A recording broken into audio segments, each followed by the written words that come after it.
Hi all, welcome to the 27. Looks like Ryza dropped a bit of a surprise Black Friday gift on our doorstep today in the form of the BMW M6 GT3. We know that the M6 was planned to release with the other GT3s, but I assume it was delayed for some licensing reasons. Either way, it's here. Let's take a look, take it for a spin. First thing you recognize when you're driving the M6 is the sound. It sounds really great. It's got that real deep rumble tone with the bass. It reminds me of the Merc in that regard. It's a really nice looking car too, very sharp. We're at Hockenheim, by the way. Seems like the braking zones are normal with it. Doesn't want to over-rotate or kill you, so that's good. Exit was great. Looks like the power ramp is right on point there. But yeah, this feels different than all the others, and I'll explain a little bit more. That turn was really nice and smooth. Here, this is a tricky corner. Yeah, we get it. It's got a tendency to over-rotate on the power a little bit. Turn in nice there. You want a little understeer so you can gauge the corner a little bit and the exit really well, because it's really important, but over-rotation just kills that corner. It was nice and smooth. Driving it really gingerly. First time out, don't want to spin the thing on video, obviously. This is a tricky section here. Point the car, hit the brakes. The nose wants to turn in nicely, not too much. As soon as you get in that top end of the power band, it looks like it just wants to kick out the end, and it kills your next straightaway. But yeah, it feels different than all the other cars. Porsche feels light in the front. Merc feels heavy in the front. The McLaren is sort of just like a stiletto.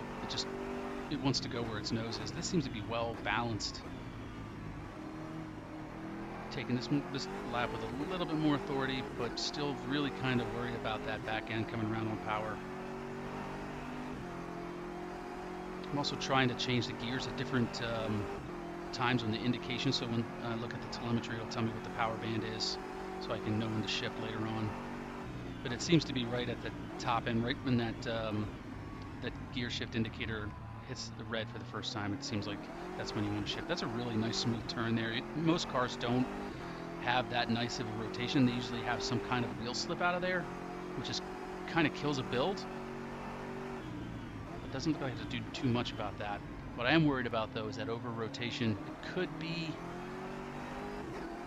It seems well balanced. It could be a little bit too much toe in, and got to put a little bit more toe out on it. Could also be the rear suspension needs a little bit of softness. Maybe the dampers need some work. Also could be the ride height.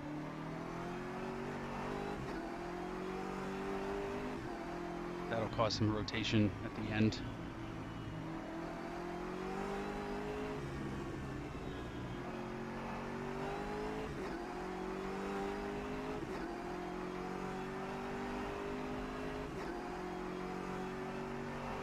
Here we go, the last lap.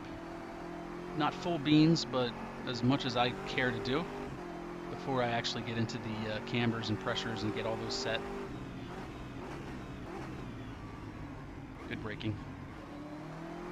Maybe a little bit, a touch of front bias, just a little bit, but not too much.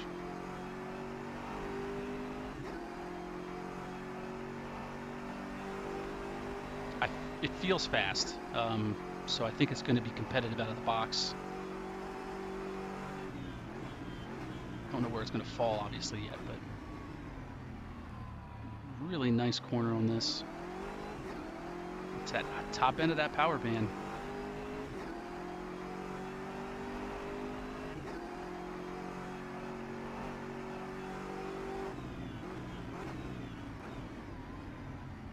And then over rotation there. So that's going to be a tricky corner for this at Hockenheim, one of the default builds. But these high speed corners, gobbles it up, just absolutely gobbles it up. Beautiful.